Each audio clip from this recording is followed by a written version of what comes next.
And I'm here with Jim Tuman, the author of the book Letters to Jimmy.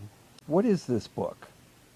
This book was designed for anyone that works with children, and that's including a parent, an educator, an organization. And the reason that this book was put together was that the voices of kids actually resonate at the highest level in terms of, people really listening to the source of what's going on in their lives. And there's a ton of experts out there that, have theories and have all kinds of, some concrete answers. But kids really live it. They live it every day. Because they live it, their voices need to be out in the world. Okay, so you've been speaking for several decades now. How many years would you say these letters span? How many generations of youth? These letters, I've gotten tens of thousands of letters through the course of my career that spans 42 years.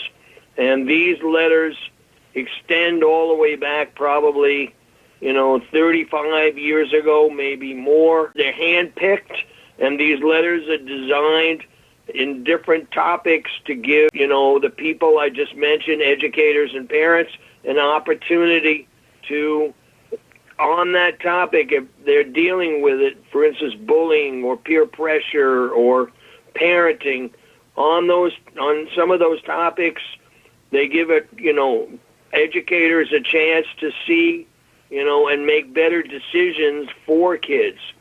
And parents equally need to listen so that they'll be closer to their kids and find an ability to make it safe for kids to open up to them. Are there any letters that stand out to you that you'd like people to take particular note of? My topic for 42 years was teen suicide prevention. And the chapter on suicide includes some letters that really reflect a different stance that most people think of in terms of teen suicide.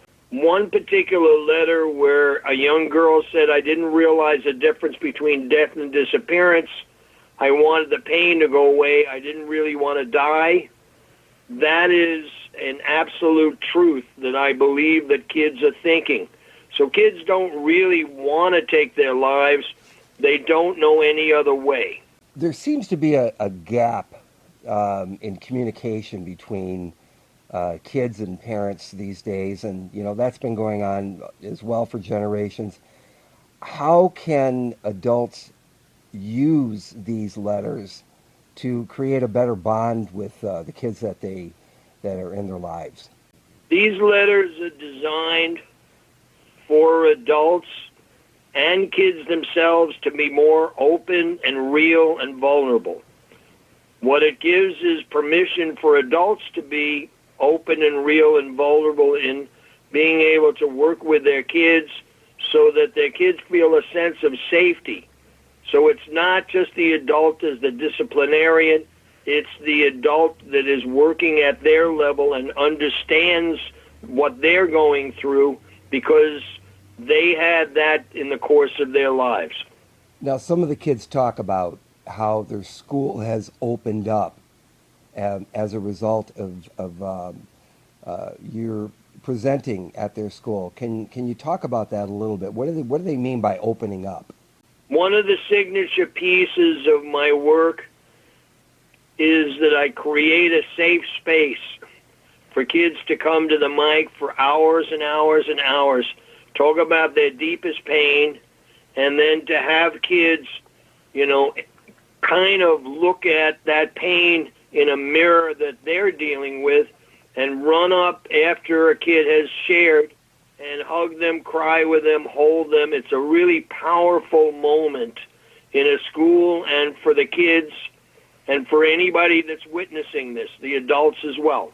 After reading this book or listening to it, what are some, there's a documentary that was made about you called The Tuman Effect. What should people look for in order to create that Tuman effect in their lives? Vulnerability, vulnerability, vulnerability. That's the key, because the more real you are as an adult, the more kids will be able to identify with you, be able to feel safe enough to go as deep as they choose to go in sharing with you. People have often asked me, what makes a great parent? And I have said to them, if no matter how badly your son or daughter screws up in their life, if they know they can always come home and you're there with unconditional love, you're a phenomenal parent.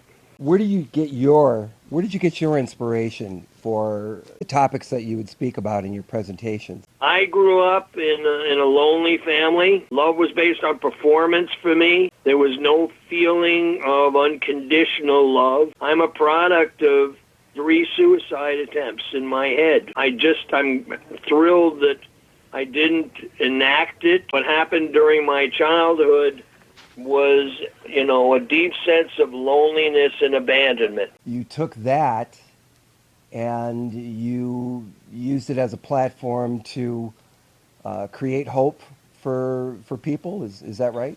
I took that and went out on a sense of mission because I knew that area was not just indigenous for me alone. Millions and millions of families over the course of their lifetime don't connect with each other, don't hear each other, and I wanted to be able to bridge that gap. This book is unique because these are the voices of kids who are living in this climate day in and day out and are screaming out to adults, help me. And most adults don't know how to do that. And this is some answers for adults to understand kids and how to be able to support them at the highest level.